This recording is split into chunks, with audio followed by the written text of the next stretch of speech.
السلام علیکم اسٹوڈنٹس، آج کے لیکچر میں ہم پائنیل گلینڈز کو ڈسکس کریں گے۔ پائنیل گلینڈ برین کا ایک چھوٹا سا پارٹ ہے جو کہ ایک ہارمون ریلیز کرتا ہے، اس وجہ سے ہم اس کو اینڈوکرائن سسٹم میں ڈسکس کر رہے ہیں۔ ہارمون کا نام ہے میلاٹونن۔ میلاٹونن کو مکس نہیں کرنا میلانن کے ساتھ۔ میلانن ایک ڈیفرنٹ پگمنٹ ہے اور میلاٹونن ایک ہارمون ہے جو کہ پائنیل گلینڈ سے ریلیز ہوتا ہے۔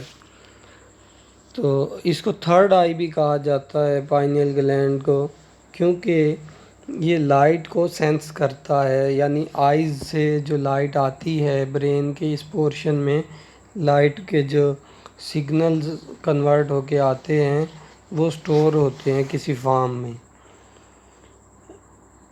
پائنیل گلینڈ کو تھرڈ آئی کہا جاتا ہے کیونکہ یہ لائٹ کے سگنلز کو ریسیو کرتا ہے اور کوئی فارم میں کنورٹ کر کے سٹور کرتا ہے۔ میلاٹونن ہارمون کو پروڈیوس کرتا ہے جو کہ سرکیڈین ردم کو مینٹین رکھتے ہیں۔ بائیولوجیکل ردمز کی ٹائپ ہوتی ہیں مختلف۔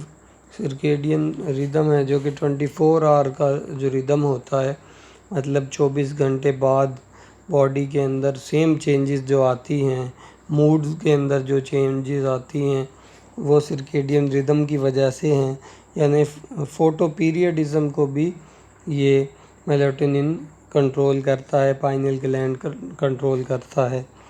مطلب کہ یہ جو فوٹو پیریڈزم ہے اس کا مطلب یہ ہے کہ اگر زیادہ ڈیوریشن کی لائٹ ہوگی تو اس سے کچھ اور افیکٹ آئے گا، تھوڑی ڈیوریشن یعنی دن چھوٹے ہونے سے دن بڑے ہونے سے بھی فرق پڑتا ہے اس کی فنکشننگ پہ۔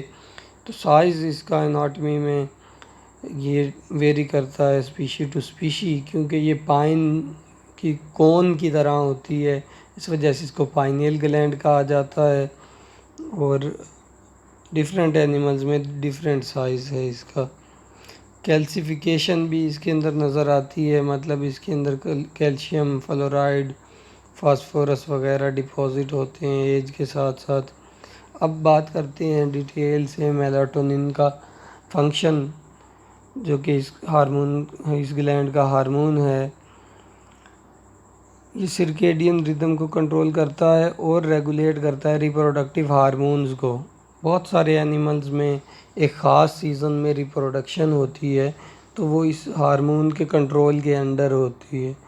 سرکیڈین ردم جو 24 گھنٹے کا بائیولوجیکل سائیکل ہوتا ہے، جیسے کہ سلیپ ویک پیٹرنز، کہ کتنے بجے جاگنا ہے کتنے بجے سونا ہے، یہ ساری انٹرنلی ہوتی ہیں باڈی میں، انٹرنل کلاک بھی کہہ سکتے ہیں جس کو۔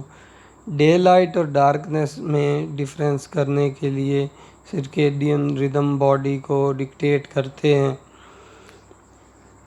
لائٹ ایکسپوئر جب ہوگا تو میلاٹونن بننا رک جائے گا، اور جب ڈارک کنڈیشن ہوگی، اندھیرے میں، میلاٹونن بنتا رہے گا۔ اب جتنی زیادہ دیر اندھیرا رہے گا اتنا زیادہ میلاٹونن بنتا ہے۔ Melatonin secretion is low during the daylight hours and high during dark periods which has some influence on your reaction to photo period، جو کہ ایک ریئیکشن شو کرتا ہے کوئی بھی ہمارے دن کے دورانیہ سے مطابقت رکھتے ہوئے۔ Naturally, photo period affects sleep pattern, but melatonin's degree of impact over sleep pattern is disputed۔ عام طور پہ جو دن کا دورانیہ ہوتا ہے وہ ہمارے سونے کے پیٹرنز کو، یعنی کس ٹائم پہ سونا ہے کس ٹائم پہ جاگنا ہے، یہ متعین کرتا ہے، لیکن جو میلاٹونن ہے یہ بھی اس کچھ حد تک اس بات پر افیکٹ کرتا ہے۔ یہ باتیں جو ہیں ڈسپیوٹیڈ ہیں، ان میں تضاد ہو سکتا ہے۔ ریپروڈکشن کو کیسے کنٹرول کرتا ہے میلاٹونن؟ اس سے پہلے مزید کچھ سرکیڈین ردم کی بات کر لیں۔ اکثر کہا جاتا ہے کہ نیند اگر ایک بار جس ٹائم پہ نیند آ رہی ہو اس ٹائم پر نہ سوئیں تو بعد میں نیند نہیں آتی۔ اس کی جو ریزن ہوتی ہے، اس کی ریزن یہی ہے کہ جو ردم تھا اس ٹائم پہ نیند آنے کا، جو انٹرنلی برین سے نیند آنی تھی اس ہارمون کی وجہ سے، یعنی پائنیل گلینڈ کی وجہ سے، وہ اب آپ نے سکپ کر دی۔ سکپ کرنے کے بعد دوبارہ یہ ردم نہیں آئے گا۔ ہاں بے شک آپ سو جائیں گے، لیکن ردم یعنی نیند میں جو سکون ہوگا وہ بالکل اس طرح نہیں ہوگا۔ اگر فرض کریں آپ دن کے ٹائم سوتے ہیں، رات کے ٹائم جاگتے ہیں، تو دن میں بے شک آپ ایک خاموش کمرے میں، بالکل اندھیرے کمرے میں ہوں گے، لیکن رات جیسی نیند نہیں آئے گی، کیونکہ ہمارا جو برین ہے وہ اس بات پر سیٹ ہو چکا ہے، وہ ردم دیتا ہے کہ اس ٹائم پر لائٹ ہوگی، اس ٹائم پر ڈارک کنڈیشن ہوگی، تو برین اس طرح سے سو نہیں پائے گا، ریلیکس نہیں ہو پائے گا جس طرح رات کے ٹائم برین نے نیند کو کرنا تھا۔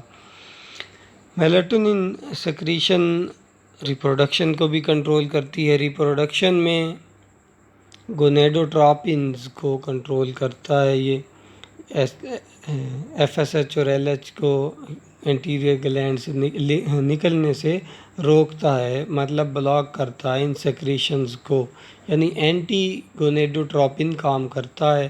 These hormones aid in the proper development and functioning of ovaries and tests.